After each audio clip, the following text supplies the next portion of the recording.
beyond the sky. It's been a long time Welcome, coming, everybody. but I know I'm gonna keep the music going for a second here, but if you could drop it in the chat where you're coming in from, that'd be awesome. Oh, yes it will. Nobody can hear you. It's too loud. I go to the movie. You gotta stop the recording. Everybody gets Somebody keep telling me don't hang around. It's been a long time coming, but I know a change gonna come. Oh, yes. Yeah, at this point, I'll finish the song. I'm just kidding. I'm going to let the music keep going. Please drop in where the Zoom is from, where you're zooming from. This, of course, is the great Sam Cooke here. It will. Then I go to my brother and I say, brother, help me please.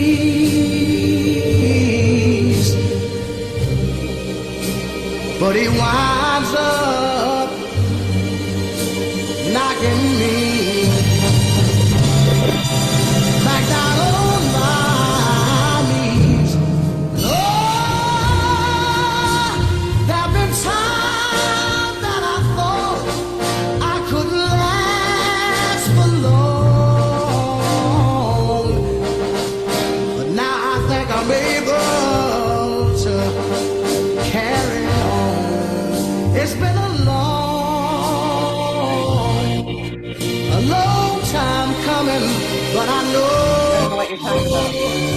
change gonna come. What is she asking? Oh, yes it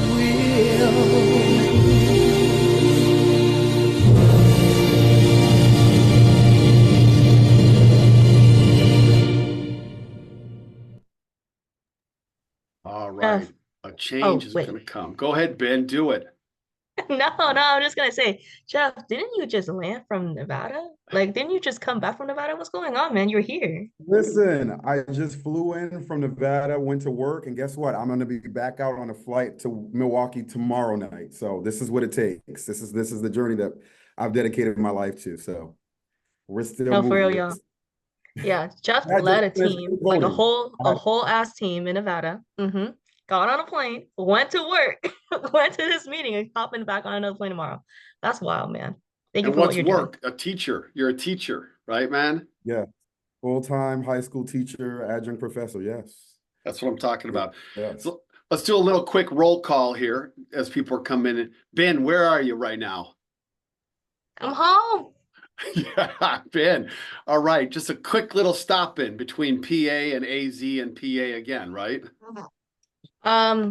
Arizona, home, Arizona, then Michigan, then Pennsylvania. Okay. All right. Dr. Terry Scott, are you out there? I am. I'm in an Uber on a phone and I can't figure out how to turn on the video. So you can hear me though, right? Absolutely. How are you? I'm doing all right. How is everybody? Great to see. And Terry, you're coming from a thing too. What are you coming from? I am. So the Reginald F. Lewis Museum downtown Baltimore just premiered an exhibit on lynching in Maryland that I was a part of creating. And so just leaving that. Awesome. Awesome. Charles James Douglas III. Where are you, man? I just flew in. There he is. I'm in SeaTac. Right here. Awesome. All right, everybody. And boy, are my arms tired. Oh, there you go. It's the joke of the night right there, man. All right. There you go. That's the generational divide right there. Ben was like, I have no idea what he's talking about. And everybody my age and older is like, that's a classic. It's a dad joke. It's solid. It's solid for sure. All right, here's our agenda tonight, folks, together in our hour-ish together. One, gonna share a few headlines from just the last couple hours, okay? Just a few headlines. These are David curated headlines, Okay. So, you know, just know that like I'm Oh trying to no. trying to convey Oh, certain no. things here. Okay. All right. No, Number you know two. what though? These are really useful. These are super useful. If you've seen our podcast the past couple of days, it's basically just David catching me up on the news. So this is good. This is gonna be informative for me. Number two, Jeffrey White on here is going to give us one of his 2 poems tonight. He's got 2 poems for us. We're going to get a poem from him at about 15 minutes after the hour. Number 3, Charles and Ben are going to give us a fieldwork update. All right, going to talk about some fieldwork. I might have a few things to add to this, depending upon what they're, just to support them. Maybe not. We'll see. Number 4, we are going to, I have a set of slides on what I'm calling threats to democracy. All right, that we are mindful of, that we are paying attention to, that we need your help on, and that we're prepared for after this election to be, I mean, literally starting Wednesday, we're prepared for. All right. And then number 5, we're going to have a second poem by Jeffrey White. And then number 6, we're going to close. We're going to close with some words from our vice president. All right. She's not coming to here tonight. All right. I mean, this is, I can't deliver, we can't deliver that. All right. Yet. All right. But we're going to close with some of her words in the last couple days. So thank you all. This is what we're calling the final stretch. All right. It's about a month-long endeavor at Common Power that has a double meaning. It means the final stretch of the campaign, the last leg of the campaign, and all of the work that goes into that. And then it means second, the stretch for all of us to do something, to do more. I know everybody's doing a lot.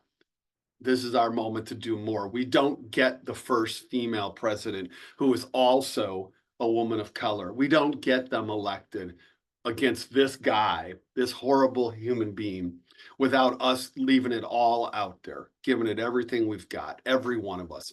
So we're calling this the final stretch. And many of you have stepped up to do work, more work. Many of you have stepped up to support us financially. Every dollar that you contribute at this point in time helps us to put one more teacher like a Jeffrey, one more young person, a rising leader. Ben has kind of moved beyond this in her arc of her work here, but she still embodies that, still stands for that in terms of her work, because she's like 26, right, Ben? 26, awesome. I'm just like a little bit older, but she's just 26. And so we both exemplify the rising leaders here is what we're saying. Okay. So everybody, the final stretch is all of us together. Thanks for coming tonight. We will be back here Tuesday, election night, for a Zoom, or you'll be in person at parties. All right. But we'll be all together one way or another. Hey, David, I just want to say here too, and I know you said it a couple times in the podcast, but every dollar is not, I mean, it is not exponential, the dollars for volunteers thing. The money also goes towards allowing us to maintain our community while we're out in the field. This shift towards knocking on these really tough doors, but these really important doors, has made it so that we've got to come together more often. We've got to do more training. We've got to do more gathering, more explaining, more downloading. And so that's what a bunch of those dollars go to now with this big pivot that's happened out in the field. Yep. Yeah. Everybody, we can say a lot of stories and tell a lot of different things, but to put the punctuation mark on what Charles just said, I'll just say that, you know, when I was at the UW and I was fortunate to be a professor there for a long time, and I loved my time there. I remember late in my time there, I said to a person I really respected, a person who's part of the CP community, I said, you know, if we could build X, whatever X was, and this is way bigger than whatever X was imagined to be, but if we could build X, I would leave UW for it. And that person said to me, you won't be able to build X unless you leave and go on to a new thing. All right. And the money that person committed that day to help support this organization has started us on this journey. So every dollar Every dollar helps us along the way, folks. So here's a few things. Here's some headlines from today. These are literally like in the last couple hours. So like if you were looking for headlines for the last 3 days, you got to go back and listen to our back podcast because things are moving pretty fast right now. All right. And I know that this is a dialed in community. All right. You all are dialed in. So I'm trying to like, what wonder what they're on. If they know this piece, wonder about this piece. All right. So here's one. Did you see the Seattle Times endorsement today? All right. So the Seattle Times with a little like poking the bear of the Washington Post and the LA Times, which didn't have the guts to make their endorsements. The Seattle Times rolls out their endorsement of Kamala Harris. Now, Times is not always the most liberal publication. And so for them to go strong, notable. All right. Here's a headline from this afternoon. Donald Trump is no longer attending the Ohio State football game versus Penn State on Saturday. So Penn State is in the middle of Pennsylvania. And he did a rally there the other day. It was very poorly attended.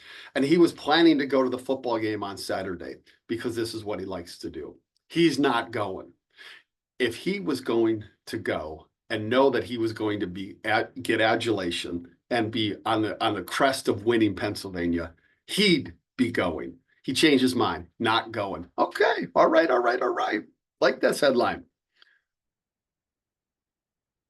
Here's a piece. Mike Johnson, who's the Speaker of the House, the MAGA Speaker of the House, who Donald Trump apparently has a secret with for what they're going to do for this election. Let me see here. I gotta get somebody else. I gotta get Ben here. Where's Ben at? I gotta get Ben to hang on a second, everybody.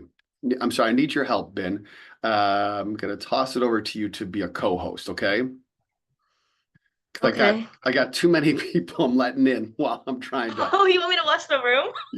If you could just let people in as we're going, that'd be helpful. All right. Yeah. Want me to do anything else too, David? Yeah, everything you're always going to do, Ben, lots and lots, but just that's all the only thing I can think of right now. Further together. Don't do it all by yourself, man. So Johnson and Trump apparently have the secret. Well, Johnson kind of said what it was today. He says that they plan to repeal Obamacare. Now, they've never gotten Obamacare repealed, but this is what they're planning to do if they win. Well, that just might be the single stupidest policy announcement to make on the verge of this election. Okay, it is a very popular policy. All right, and it affects older people more than anybody else, obviously. And so for him to say this today, which he did in a kind of exclusive moment with NBC, which then CNN picked it up and was showing it too, it's just stupid. In addition to being horrible as always. Okay, over here, Arnold Schwarzenegger, former governor of California, endorsed Harris today. Now, this may not mean much to you all in the Zoom room. All right, Schwarzenegger. I don't know what he means. Ben, do you know who Schwarzenegger is? Yes. Okay, all right, okay. So he's the Terminator. He's a movie star, right? He's the former governor. So let me just show you a little bit about how this is important, though. This is a top 50 most popular men among men in the United States that was done in an early October poll by an organization called Blueprint. It asked males in America what's your opinion, and then it gives people a long list of other males. All right. So, well, on this list, Arnold Schwarzenegger is number 3. Number 3. All right. Number 1 is Samuel L. Jackson, who endorsed Kamala Harris just a couple days ago in Atlanta. So now she gets the white dude, Schwarzenegger, to endorse her, and he does it on Fox News. This is a beautiful thing. This is beautiful. All right.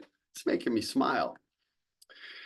Just about an hour and a half ago, a whole bunch of Fortune 500 executives published a piece in Fortune magazine about why they're voting for Harris, not Trump. They represent some of the biggest companies in America, in the world, I should say, and they're voting for Harris. not Trump, even though Trump is supposed to be this economic genius. There are some, there's a lot of things to ignore in polls, but one really consistent pattern that has emerged in the last 2 weeks is that Kamala Harris has absolutely eliminated Donald Trump's advantage in public opinion on the economy. And that is a massive thing in this election where people care a great deal, rightfully so, about the price of goods and inflation. All right.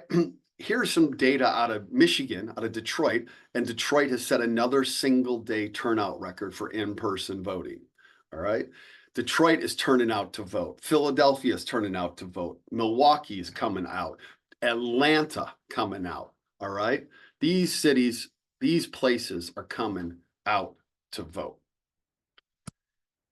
And then last thing I think this slide, this about an hour ago, a press conference in Phoenix, Arizona, where our teams have been. They're going to be there again this weekend. Jeff Flake, who was a former senator of the state, and other Arizona Republicans for Harris, who have been very visible in that state for well over a month and a half or so. They held a press conference today, and Flake talked about why he was voting for Harris. And his primary reason is because she will follow the rule of law and would never overturn an election. All right. And these are the Republicans and the conservatives that some of you may be, and that all of us are going to find common ground with and work for a better democracy. And whether you love Harris's strategy or not, reaching out to these folks is the way we move this country forward. And that's what they've been doing for the last month. So these are a few headlines. I'm going to stop here and allow Charles to weigh in or any thoughts he wants to put in, and then we'll go to Jeff. Yeah, I think that one of the things that is true about us is that we've got a long-term vision, and this is just the first step in putting this country back together. And if we're going to reach the voters that we need to reach to win this election, and then begin to have conversations with people where we bring them back off the cliff, and then towards where we are, closer to the middle, it's going to take building alliances and reaching out to people who have very different views than we do. Some of that's happening already. Kamala Harris is doing a bunch of the heavy lift on that. This campaign is going to do a lot to get us there, but we're going to have to keep the momentum up. The biggest part of this is that it's going to be tough coming off of this, a quote unquote war footing for an election, but we're going to have to stop seeing them as the adversary. And we're going to have to start seeing them as humans who want a better life, as Americans who want a better life, and see us as part of the way to get there. That's what's helping people on doors.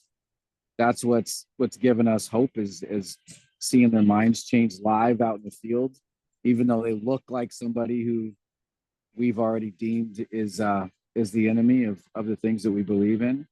And then it's going to take one of the hardest things for people to do, especially when they feel like they've been wronged, and that's for us to forgive. It's going to take us to forgive some folks for some stuff that they've said, some things they've done. And that's tough. It's going to be hard politically. It's going to be even harder personally. But I think with some good examples, we can all do it. Charles, you are such the right leader for this organization. You have embodied that from the day one of this entire organization in the way that you lead us, and you demand that we live out with integrity the common part of power. Yep. Thanks, man. Jeff White, coming in from New York City. Can you give us just 30 seconds on you, Jeff? And then please, I asked Jeff to give us a poem for tonight. Absolutely. As you see me adjusting my New York Yankees hat, I just want to make sure that you see that. I'm rooting for them. I hate them generally, but I'm rooting for them tonight because I want a good series. All right. Absolutely. Yes. It's been good so far. So my name is Jeff White. Like David mentioned earlier, I am an educator here in Brooklyn, New York. So I'm a public school educator. I teach English and AP African American Studies. I'm also an adjunct professor at John Jay College of Criminal Justice and Africana Studies. I'm also an educator and ambassador. So my journey to Common Power was through the Institute for Common Power. Last May 2023, I went on my first educators tour, led by the great Dr. Terry Ann Scott on the call and David Domke, and it truly changed my life for the better. I was ready to leave teaching. Been teaching for at that point for 7 years. My journey started at Rikers Island, so this full scope of my teaching is 8 years in public education to this day, but 10 in total. My background was in criminal justice, so one of my professors, my junior and senior year, took me under her wing, and she was an advocate for criminal justice reform, and she was a teacher at Rikers Island. So my background and my work with her was prison reentry and formerly incarcerated youth development and alternatives to incarceration. And since then, that journey put me on the trajectory of becoming a teacher. One of the motifs throughout that experience at Rikers was that the education system failed me. So through my studies and my own discovery and understanding what I witnessed as a young person, I wanted to understand that system. I'm still on that journey to understand the system, but I have a larger scope now. So through my work, not only being an educator, but through the Institute of Education, I create spaces, racial equity curriculum, coach teachers on how to implement that in their classroom, but also help and guide and facilitate conversations for teachers to unlearn their biases and the bigotry that they've learned that prevents them from doing their job in a successful way, but perpetuate harm amongst students of color. Unfortunately, New York City schools are still segregated, even within the diversity of New York. And our students, namely students of color, are still taught by predominantly white teachers that haven't done the work and continue to perpetuate that harm through the falsehoods and the misconceptions and the biases that they hold of our history. So part of my job as an educator outside of just teaching is to create spaces and to help them and guide them through that unlearning. And So, Jeff, you've been also somebody who's in our Educators for Democracy program, which means they've gone out and they do additional work. You've led teams, you lead teams, you show up, you deliver a lot. I have turned off the chat for a moment, just for a moment, because Jeff, I want to give you the floor for a poem. okay.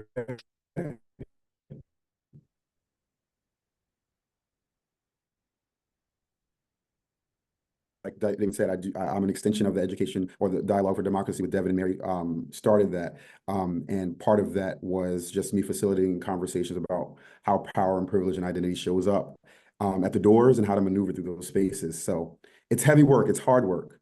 So I use poetry as an outlet to release and as a journal entry for myself. So this first poem that I'm going to start off with is an original poem that I recently wrote. About the resiliency of our community, of me, of the legacy that I stand on and continue to fight for to ensure that the sacrifice of my ancestors doesn't go in vain. So the title of this poem is called "This Here is for Our Survival."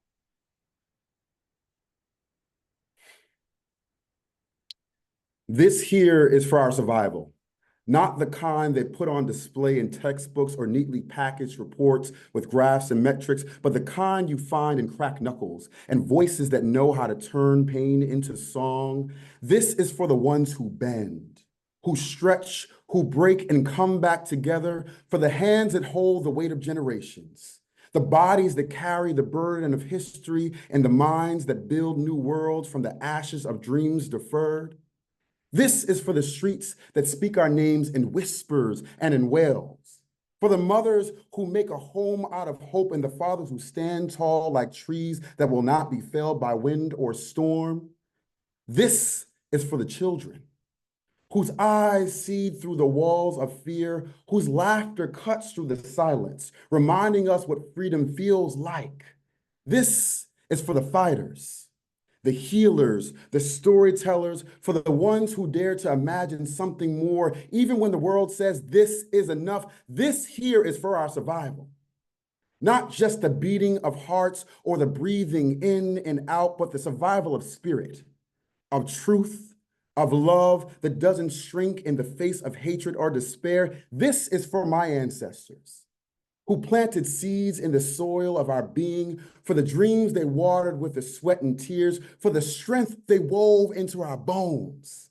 This is for the future we're building brick by stubborn brick, with hands that refuse to let go and voices that refuse to be silent. This here is for our survival.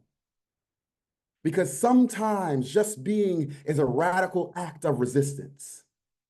Because sometimes the only way to live is to refuse to disappear.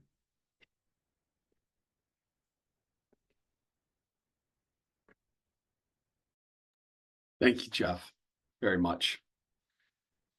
Number 3 on our agenda item is Fieldwork. Going to leave the chat off for a couple minutes. We'll put it back on in a few minutes here when we get to questions for Fieldwork. Charles and Ben are going to lead this portion of the evening. So over to you two. All right, David, so this is going to be. Oh. You want to go? Because honestly, I'm like, what am I even What are saying? you talking about? Yeah. So this is going to be an extension of a couple things. One of them is the numbers. So the recent numbers. Just to highlight those again, because I think we need to talk about how significant those are. And the other one is the video that you and I just put out, Ben. Today, right? Didn't you just put that up on YouTube? Yeah. Today, within Okay. the last 24 hours. Yeah. Okay, so I think we should talk to that. But the first one is, again, we have got to highlight the fact that we just crossed the 100,000 door threshold for Fieldwork for the first time ever in the history of our organization. 100,000 doors. Those of you who've knocked doors, and that's nearly everybody on this call, I'm thinking, know how difficult it is to do one door. We've done 100,000. Now that is super cool. Here's the how this cool thing keeps growing though. The day that Puya, is Puya on here? Puya, where you at? He's not here, Okay, man. we'll let him. This He's is not last here? year's Fieldwork Oh, my report. goodness. Last year's field report, 30,000 No, listen. doors right here. 30,000 Yeah. doors last year. Look That's at what we're right. doing this year. Yeah. That's right. And Yeah. then in 2022, I think we did what, like 60,000 or something, maybe. 60,000. We hit yeah. 100,000 doors this year.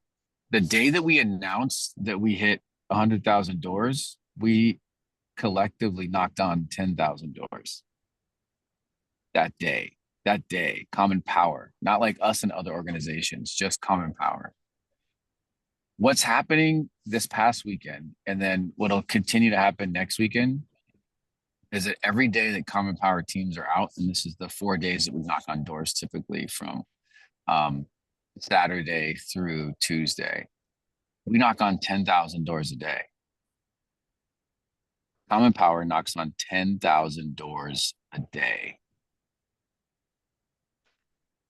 Donald Trump was only looking for 11,780 from Georgia. Okay. That's all he needed to win Georgia. And we knock on about that much in a day. That's the difference that we're making right now. On top of that, we're not knocking on those doors in the easiest places. We're knocking on them in the middle of Wilkes-Barre or Wilkes-Barre, according to some people. In Chester County, in out in the Poconos, or in the places in Pennsylvania where other people don't want to knock on doors. We're knocking on doors in Arizona, in Tucson, and Phoenix in 100+ degree weather, and talking to people that no one's ever talked to. We are walking up to doors that have Trump signs outside of them because there's somebody on that house on our list. And it's not the one-off door. Sometimes it's the majority of doors on a turf. And our volunteers, from the most seasoned who have been doing work with us since 2018 to brand new ones who are knocking their first door, are going up to Trump doors with Trump signs and changing minds. Literally talking to people who have Trump signs outside of their house and convincing them to vote for Kamala Harris. I would not believe this at the beginning of this year, this would be happening. If I hadn't heard these stories myself, I would say this is impossible, but it's happening. And I'm hearing the stories. These people, they believe it now for the first time. And now I do. And we all believe it because we're seeing the numbers come in. These are the votes that we're turning. This is how Kamala Harris is going to win this election. Ben?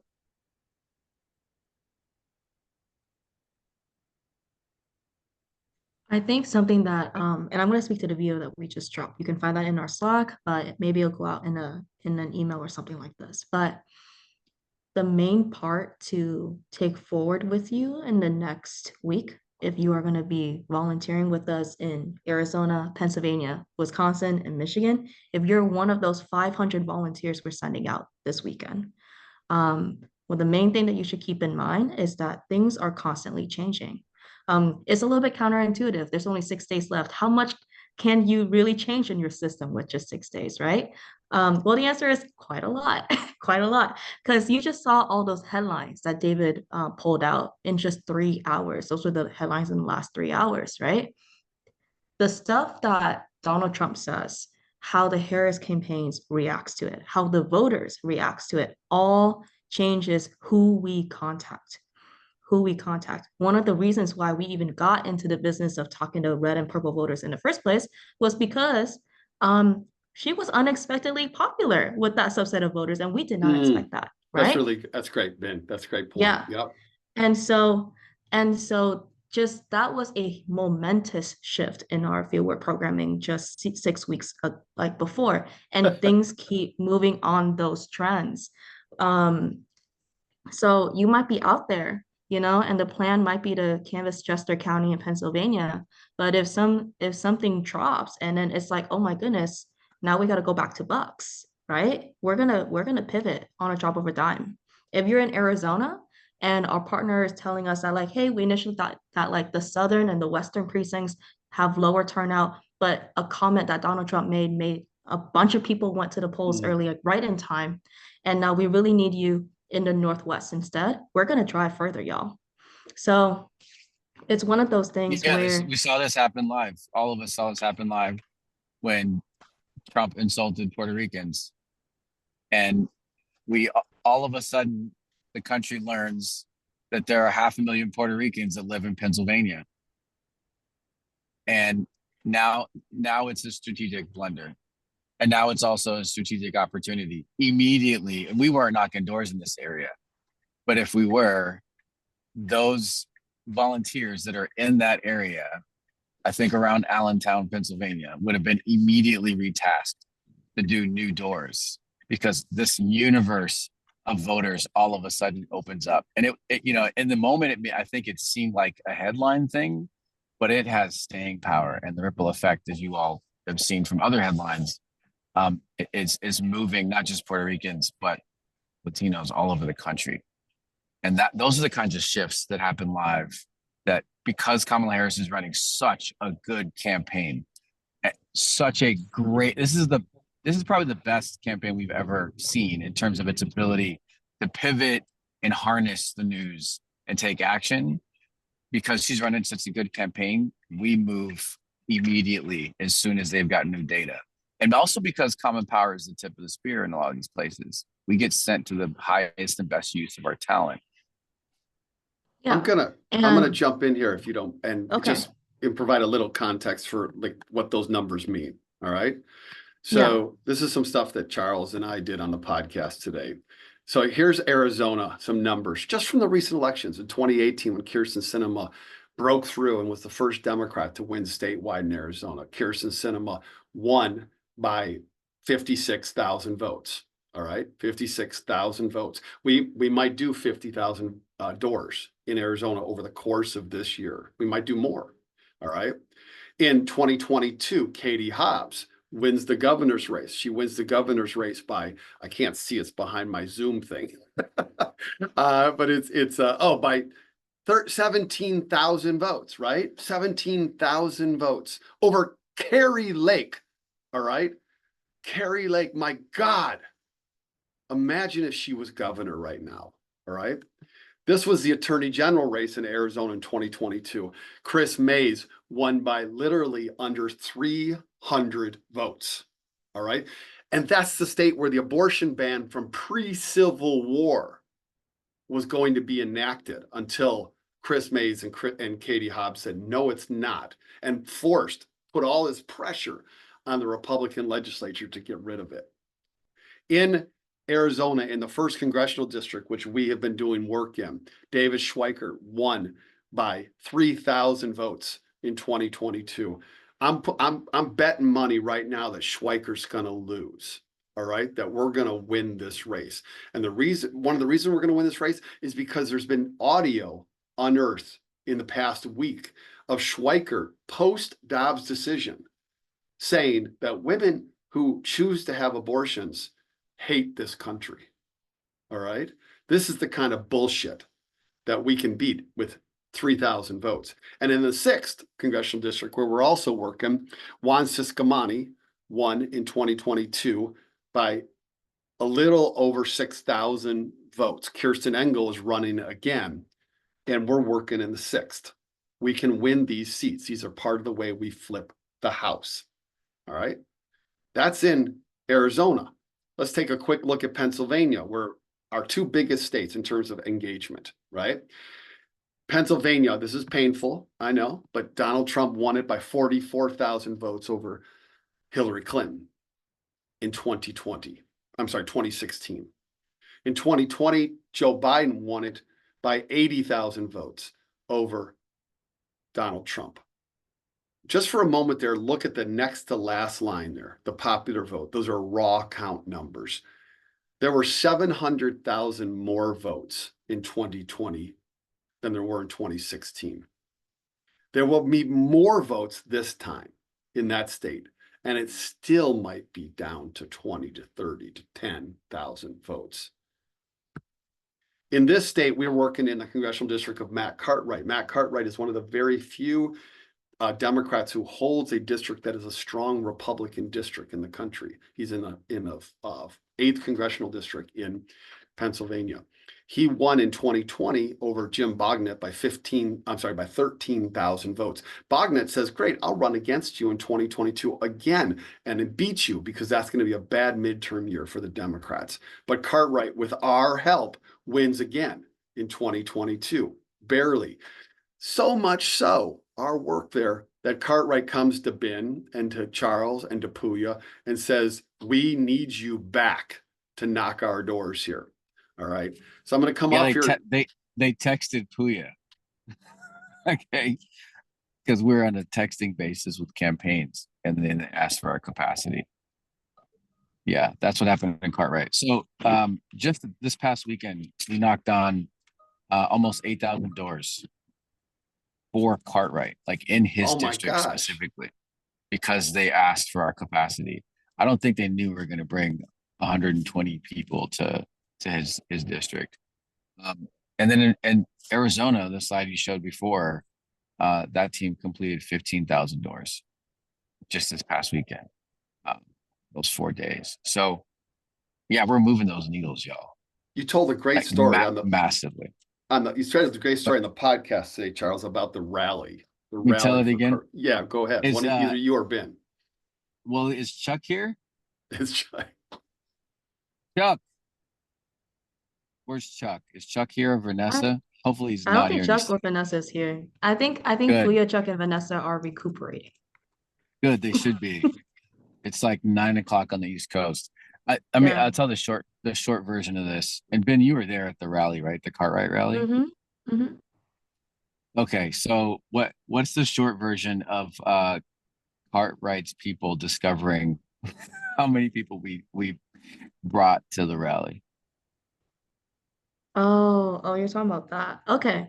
So yeah, because it's just basically a volunteer was like, would this rally have happened if we weren't here, if Common Power wasn't here? Yeah. If Common Power wasn't there, the rally would have been 10 people. No joke. Okay. Because like what had happened was that like we all get there and it's this parking lot in the back of a house.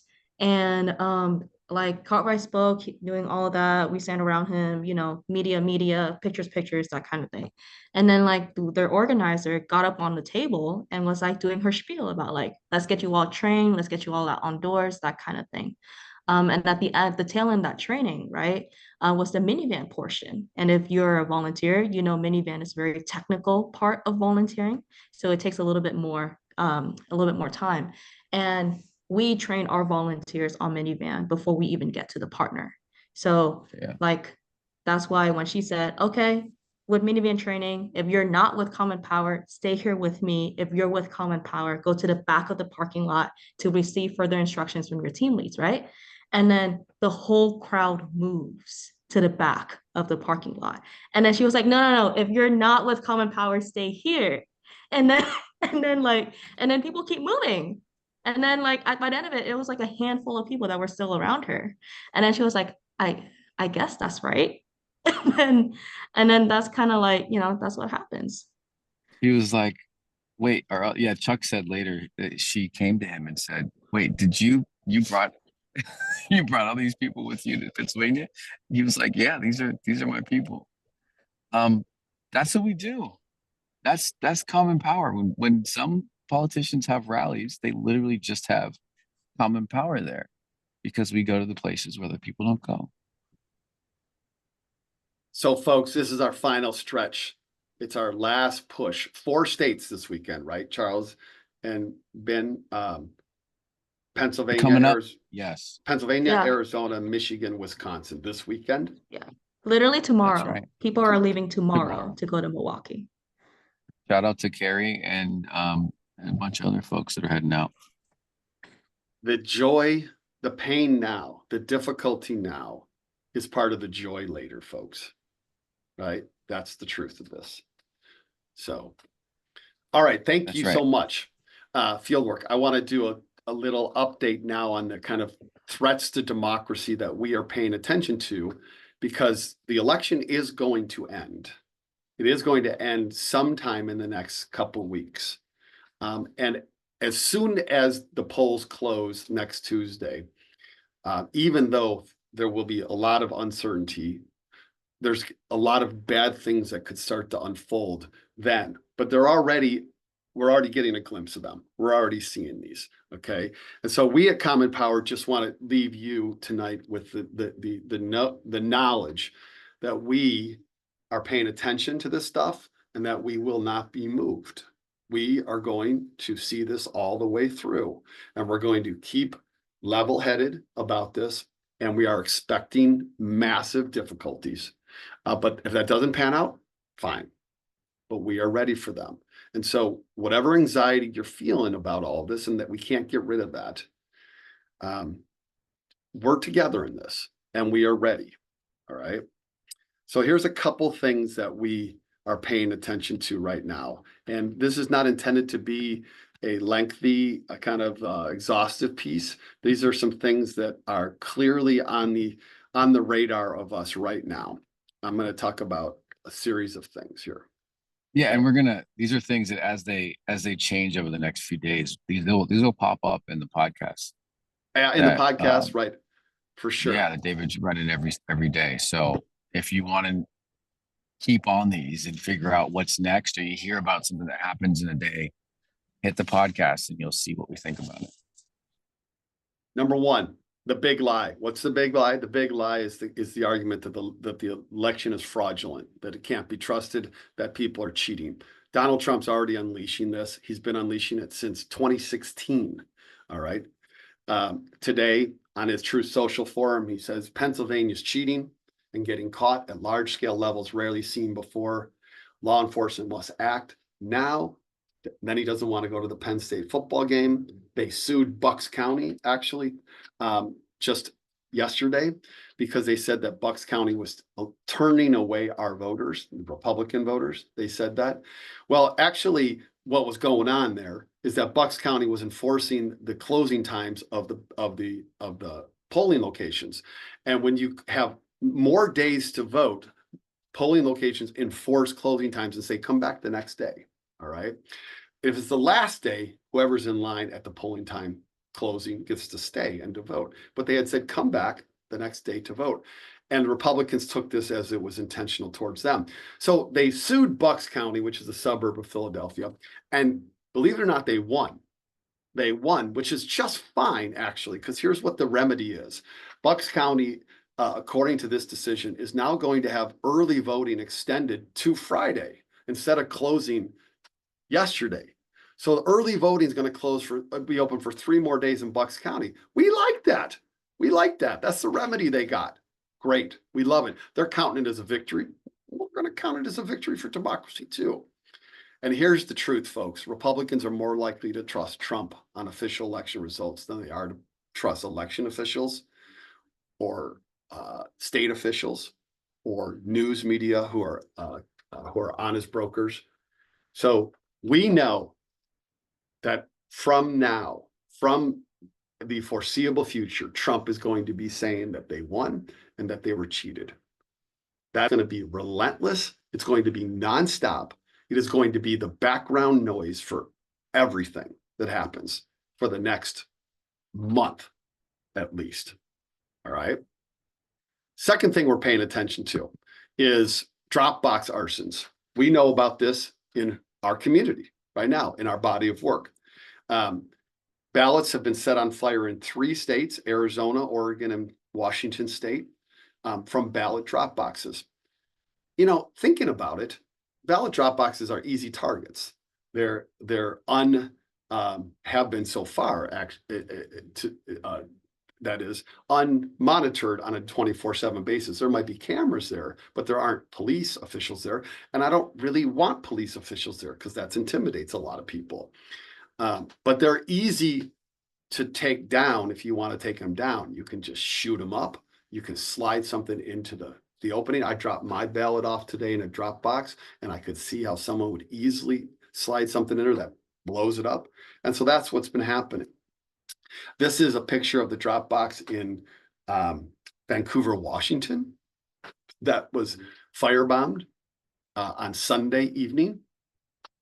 That's a picture of it. And there's been lots of photos and kind of images of what those ballots look like. They're burned, they're wet, they're soggy, they're destroyed essentially. All right. Washington State Chair of the Democratic Party, Shasti Conrad, put out a statement when this all happened about what they were going to do and how they were going to respond. So we at Common Power have gotten the guidance from, and Ben and Charles, correct me here if I don't have this correct, have gotten the guidance from the Glusenkamp Perez campaign that they would love to have people get on the phone for phone banks for them and also come in person. If you're not traveling elsewhere, they would love to have you get on the phones and come and travel. But they are not going to advertise these phone banks generally to the public. They want targeted people making these calls. They want to make sure that they have very trustworthy people doing these calls. So one of the things that we want to deliver to you all is that information about how to get on those phone banks. Okay. So is that right, Charles? Yeah. So the newest guidance is literally to, well, there's 2 pieces. One of them is to literally email this guy named Bernie. Okay. So we've got you have that one, right, David? I have it. It's in the Slack. Okay. And I want to open up the chat again so that we could drop it back into the chat here too. There you go. Somebody just did it. Oh, that Ben did it. So shout out to Leanne Skoglund, who's if she's here, she's amazing. She has been the first person to let us know about these shifts, and that is the latest news on phone banks. And I don't know about the details of this, David, but it could be it could be like a campaign finance type thing where you got to separate the efforts. Oh, sure. For one reason or another. Yeah. Uh-huh. But it's a highly manual process right now. So that's good because they're vetting people. That's good. And they're probably going to get some one-on-one training. If you've never phone banked before, this is a great reason to phone bank, and it's a great phone bank. You're calling people who we think have voted, and you're asking them about their ballot that they want to vote. The other one is, and I got to send you this, David, to send out via email, but there are buses that are actually being sent down. I think every other day or something, like 3 times a week. And there are links to those, and another community member of ours forwarded that along. Yeah. So if people don't have transportation, they can hop on a bus and knock doors and try to contact these people. Is there a place you think that we could put this information? Because like if we send it out an email, it's going to get lost in people's inboxes. And even if I send it out, I only have some emails and so on and so on. Is there a place where we could put it? I'm thinking about two things. One, it can be like a special spotlight on our website under the Find Action page, or even the homepage, depending on what that's like. But the other would be we can put this on the canvas of our Washington Slack channel. So if you're on our volunteer Slack, we have a channel dedicated to Washington efforts, and we can put all this information in there so you can easily reference it. Isn't there a Washington State page on the website, or no? No, no state has a page to itself. Okay. All right. There will be a website solution for this that we're gonna dial in, because this is, like you said, it could happen again. And also I think that folks are pretty fired up to get down there and help out Marie. So we're gonna help them help her. Yeah, well, you said it, Charles, on the podcast yesterday. You said this is an attack on democracy. This is an act of terrorism on our democracy. That's what this is. All right. Well, and it's an attack on us. I feel like it's an attack on us and our work. This is our hometown, and we gotta protect our hometown. So you can't just come to Washington State and fuck up our voting. Okay, it's one of the best in the country. We're gonna keep it that way. So we're coming for you. We're coming for you. We're coming for those voters to help them out. Ben, Ben, will you be able to make sure that that gets put on the Slack and that somehow this gets up on the web page too? Yeah, give us 24 hours, folks, but we'll get it up there. Thanks. Great. Less than that. Less than that. Up to 24 hours, my bad. So just as a point of reference for the Washington 3rd, where Glusenkamp Perez is defending her seat, Dave Wasserman, who is the best of the best in terms of tracking district races around the country, points out that Glusenkamp Perez beat Joe Kent only by 2,600 votes last time.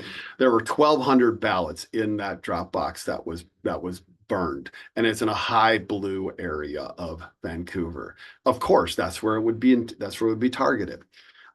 So this is serious, folks. So if you got time to make those calls, contact Bernie. If you've got time to go down there this weekend and knock doors, then go straight to the Glusenkamp Perez effort on Mobilize or to these buses. We are not organizing a formal effort this weekend to Washington. We're going all over the country, our staff are, but this is one that many of our volunteers have been going to for some time. So you can do it. You can go to the Mobilize page for the Glusenkamp Perez canvassing this weekend, and we're going to publicize the Bernie address for the email to do the phone banking and the buses. Okay. Let me just say, David, if there were not an effort that was already planned, we would have planned one. But the folks in this state are already mobilizing so well that, we don't like to recreate the wheel. We just like to multiply people's efforts. So that's what we're doing right now. Okay. Item number 3. Hey, can I add an amendment to that? So there is a planned effort down in Vancouver this weekend from CP. It's led by one of our canvas leads, and not by staff. It's just a matter of like, this might be a big urgent effort that we might not be able to like fully be able to support and staff in time. So the best thing to do, the most effective thing to do, is directly go to the campaign. But if you're one of the folks that are going to be down there this weekend, already with the Common Power group, stick to that plan, all good. If you're going down last minute, go straight to the campaign, is what we'll say. Awesome. Thank you. Item number 3 on our threats to democracy is voter intimidation and violence. It is the case that the Republican Party has recruited several thousands of folks to be poll watchers and to show up and to make themselves visibly known and to get physically as close as possible to monitor, to view, to see what's going on. You can only imagine how this might create an intimidation effect across racial lines for sure, but across generational lines, across gender. lines in this election. So these folks are a problem, and many of them think that Trump should win and deserves to win no matter what. Okay. CNN just reported election workers are prepared. Are they really prepared? I don't think election workers are prepared. They can't be prepared. They shouldn't have to be prepared for these kinds of intimidation tactics. The Republican leaders are already moving to insert themselves, to interfere in what's going to happen out there at the polls. There's also other violence out there. There's people that have shot up campaign offices over and over and over and over and over again. It is a factual truth that this kind of stuff is done by conservatives, by MAGA Nation. All right. So a guy was just indicted for shooting up the DNC office in Tempe, Arizona. And then just today, a Florida man is in jail for threatening two Kamala Harris supporters at a polling location. He had a machete, and he was out there in Jacksonville threatening them. So this stuff is really bad. I only expect that this is going to grow. So we are going to be, we're not out there. We're not the police. We're not the lawyers. We can't, that's not our lane, but we as a community are going to see this through. All right. As sure as we're going to go out and knock doors as soon as we could after COVID. And as soon as we go knock doors, even in difficult circumstances now, we're going to see this through. We're not going to be pushed away. Yeah, and I want to. Every time we talk about how much violence is connected to politics nowadays, I have to contextualize it for people, because I think some folks would say, "Why are we going out there?" And to that, I say, and this is what I tell people when we're out in the field, and I think we should never forget this. You're in more danger as a child going to school in America than you are knocking on doors. Multiples more in danger. You are more in danger. Your grandchildren and your children who you send to school are more in danger than you would be knocking on doors in America. So I won't even entertain questions about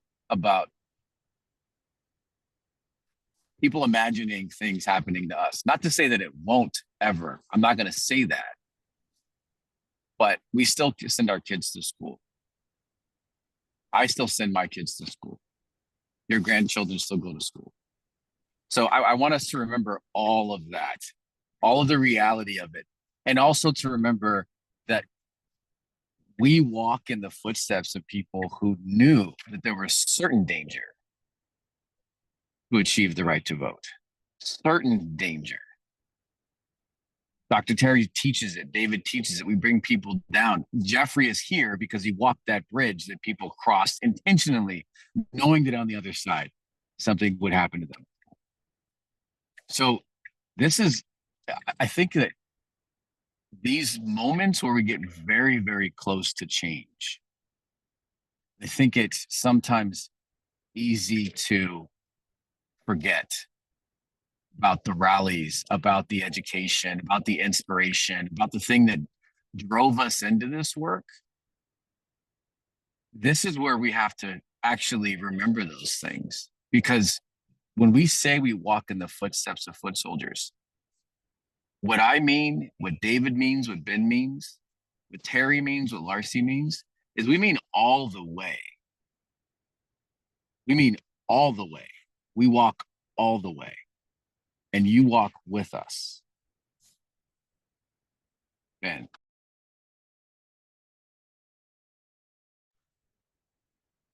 One thing that I really admire about this organization, right at the very beginning when I was deciding on if I should stay, is how we didn't shy away from our privilege, because we started by introducing ourselves as an organization with an overabundance of time, energy, and resources.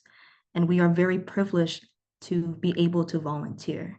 Volunteering is a privilege, and to choose whether or not you can put yourself in danger or at risk is also a privilege. And while I was in Arizona, one of the our last debrief, yesterday, actually. It was incredibly emotional and meaningful because people, we asked what were their takeaways, and many volunteers stood up and said, I didn't expect to be so moved by the stories of the people I was talking to and feel that sense of honor that I was there to connect with them. And it is also a reminder that while we do this in some parts for ourselves, to feel good, to feel like we did something, to be a part of history, whatever the case, right? When we're out there, we're doing it for the voters. The people who live in states that are like swing states or red states, people who are currently living under laws and regulations that we can only imagine what would happen if Donald Trump wins. There are some states that are currently living it out right now, right? And those are the same voters that we talk to. So when I think about all the risk, all the things that might happen, the violence, all of that, I have to remember that there are citizens, people living in this country right now who are facing that every day. And so to be reminded of the privilege is to also understand that we have to use it for the right things. All right, back to you, David. Thank you both. Thank you. Here's item 4 that we're paying attention to: election boards in states and the courts. All right. These are like moment by moment situations. All right. In Georgia, a little over a month ago, the election board in that state, which is a 5-person election board, set into place a whole bunch of new rules. And one of them was that all ballots needed to be hand counted. All right. Hand counted. Now, hand counting is way less accurate than machine counting for all kinds of reasons that make sense. All right. But they put this into place and said it had to be. It was going to take forever to do this. There's no way they had the resources to count millions of ballots by hand. Now, it is the case that since then, the Georgia Supreme Court has thrown this out. The Georgia Supreme Court is a majority Republican Supreme Court. They threw it out in a unanimous decision. That's great. We put our arms up and we cheer because the courts did the right thing in this moment. All right. And there have been Supreme Courts in Wisconsin and in Michigan and in Pennsylvania that have also done the right thing recently. But there also is a higher level Supreme Court in the United States. And the U.S. Supreme Court just weighed in today on a decision involving Virginia, and it had to do with the purging of registered voters from the registration rolls. And they ruled that Virginia could indeed, Glenn Youngkin, the governor, could indeed disenfranchise a small number of registered voters in the state, claiming that they were not actually citizens, that these are fraudulent people that are here undocumented illegally. This had been done, this voter purging, just recently, and then the Supreme Court of Virginia had said you can't do it, it's too close to the election. But the U.S. Supreme Court said you can do it. And in the words of Harry Littman, a legal analyst online, 6-3 ruling with no reasoning.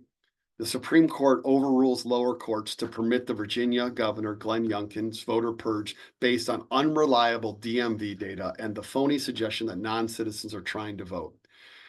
This seems fairly inconsistent with federal law that says courts can't do this within 30 days of an election. There is something called the National Voter Registration Act, passed in 1993, which says you cannot do this within 30 days of the election. But the U.S. Supreme Court 6-3 ruled today that you could.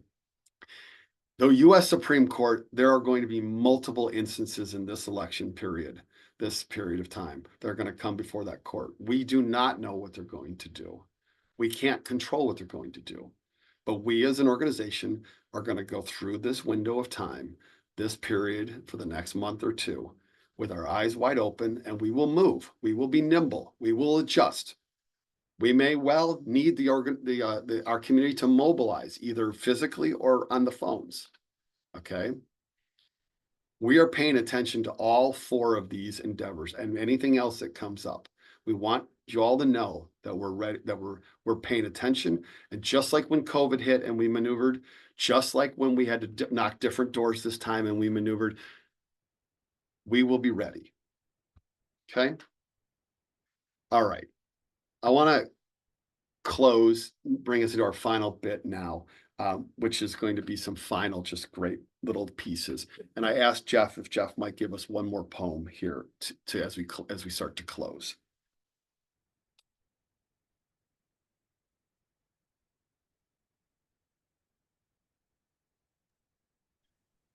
All right, can you hear me? Sure can, sir. Awesome. Thank you for the opportunity to be in community with you all.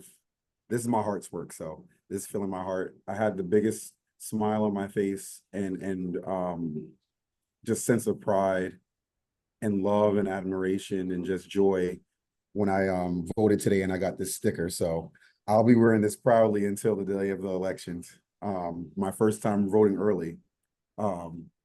So it's just, this is amazing. So thank you. Thank you all for just dedicating yourself to all this work. So regardless of what the results of the election will be, one thing that we will always have is each other, right? This community, this love, this strength, this resiliency. So that's kind of what this poem is dedicated to. It's dedicated to us. It's dedicated to the sacrifice. It's dedicated to the love. It's dedicated to the resilience, the joy of our community. So this is an original poem that I wrote not too long ago. It's titled An Invocation for Our Rising. For those of us who live at the edge of shadows, knowing the night is long and the dawn is uncertain, who walk the weight of centuries with the weight of centuries on their backs, but still we fight, still we strive. For those of us born into a world that never asked our permission, where our skin was a prophecy, a story they tried to write in blood, but still we fight, still we strive. This is for those of us who have been told that we are less than human, less than worthy, who have been shunned, broken, cast aside, but still we fight, still we strive. When the streets cry out for the names of our fallen, when the news becomes a roll call for our dead, when our fear grips our hearts and the world tells us to be silent, still we fight, still we strive. We who have been taught to survive in spaces between breaths, who have been trained to whisper our dreams so they do not catch the wind, who have learned to smile through the pain and fight through the tears, for we know that silence is not our safety, that survival is not our birthright, that in the cracks of their foundation, we find our strength. In the quiet of their dismissals, we find our voice. This is for those of us who have been told to wait, to be patient, to be grateful, who have been asked to prove and reprove our humanity, but still we fight, still we strive. We who dream of more than just subsistence, who dream of liberation not in hushed tones, but in shouts, who dream of a world where our children can be free to thrive, where their bodies are safe to breathe, where their souls are safe to soar. And when they tell us that we are too much, when they tell us that we ask for too much, when they tell us our yearnings are too grand, too bold, we smile and still we stand unyielding.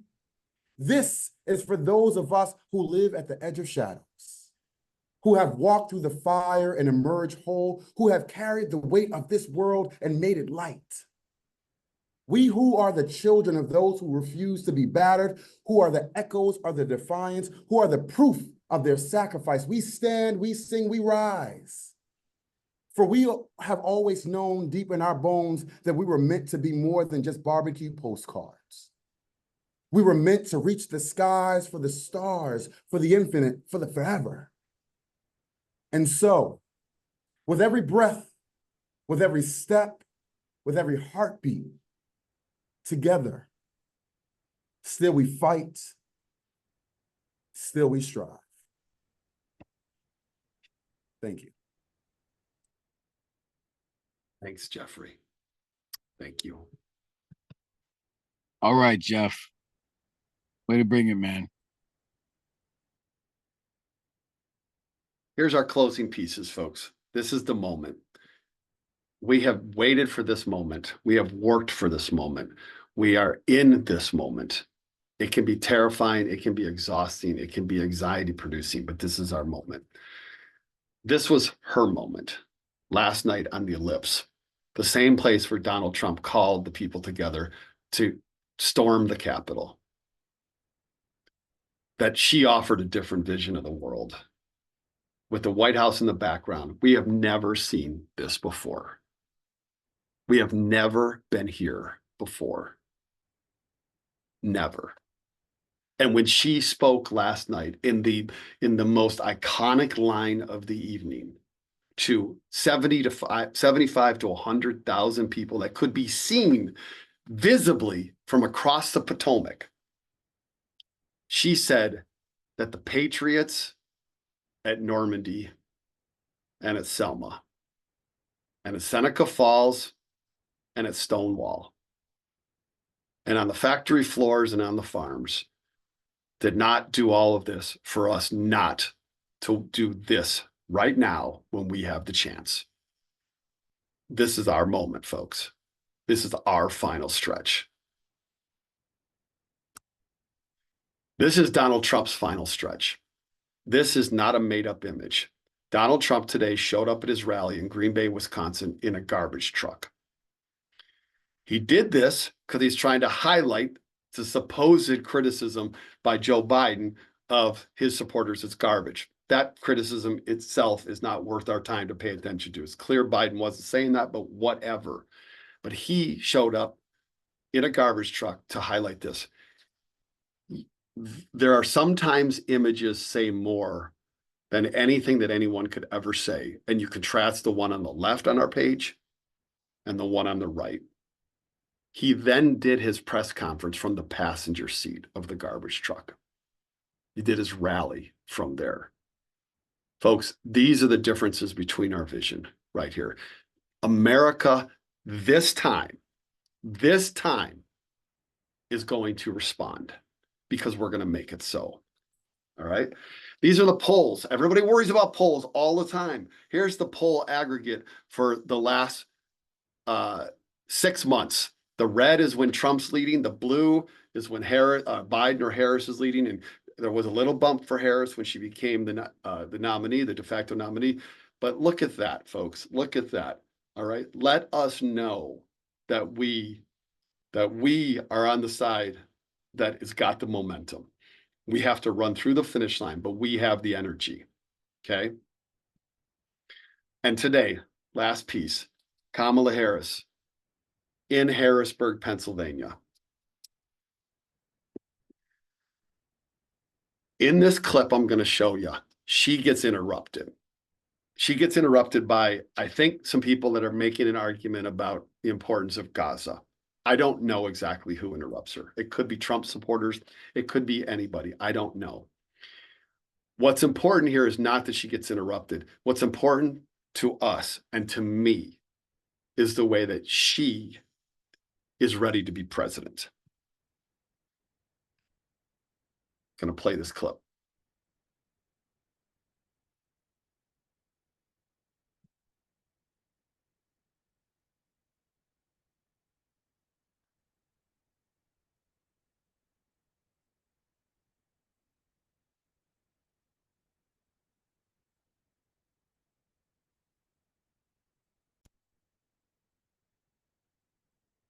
And the words that she's going to close this clip with,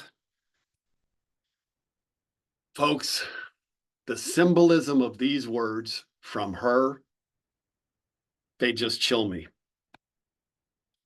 The words she closes this clip with. On the other hand, Donald Trump's answer to financial pressures is for you to face the same deal.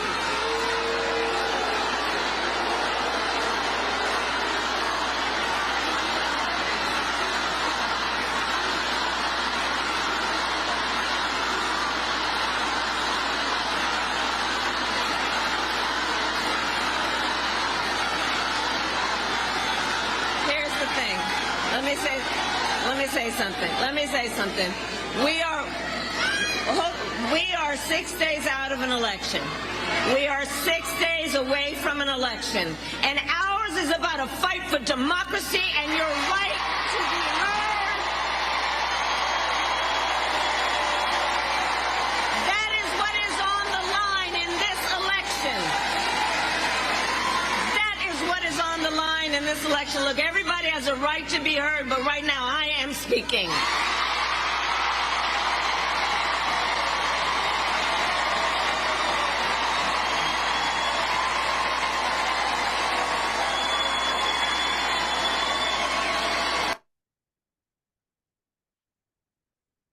We have never That's been. my president. That's right. That's my president right there. Jeff, where's Jeff? Jeff, I'm here. I'm here. Jeff, that's your president right there, huh? That is. And that's why I walked out of those polls the proudest. That's ever. right. That is the strength of and resiliency of the women that made me who I am today. That's right, baby. That's right. You know that woman right there. You know that the way she said that, the way she shook her finger, the way she said, "I'm talking right now." Oh yeah, that's family right there. In a few days, the country will be able to experience it. Oh yeah, for years, y'all, for years. Buckle up, y'all. Buckle up. We're almost there. Hey, let's go, man. Let's go. Let's go, everybody. If it wasn't so important, it wouldn't be hard, everybody. That's right. All right. So we got it. We got the final stretch right now. We all need to do a little bit more for the ballot boxes in the 3rd, for knocking on doors, phone banking. Send us some funds to help us support our educators and our young people in the field.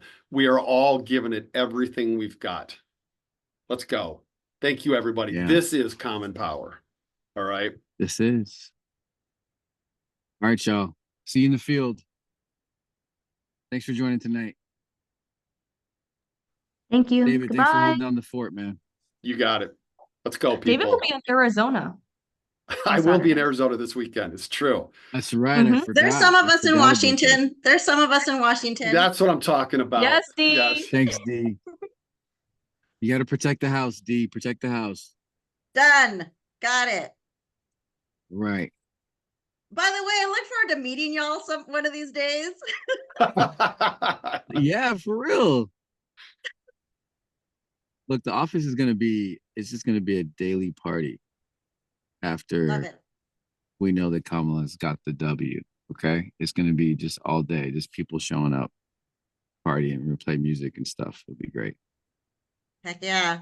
But yeah, y'all go travel the country. We got Washington. We got home. You got it. Let's I go. love that. Thank you. Bye, everybody. All right. Good night, Thank you, everybody. Take care. Safe Good night. travels. Let's go.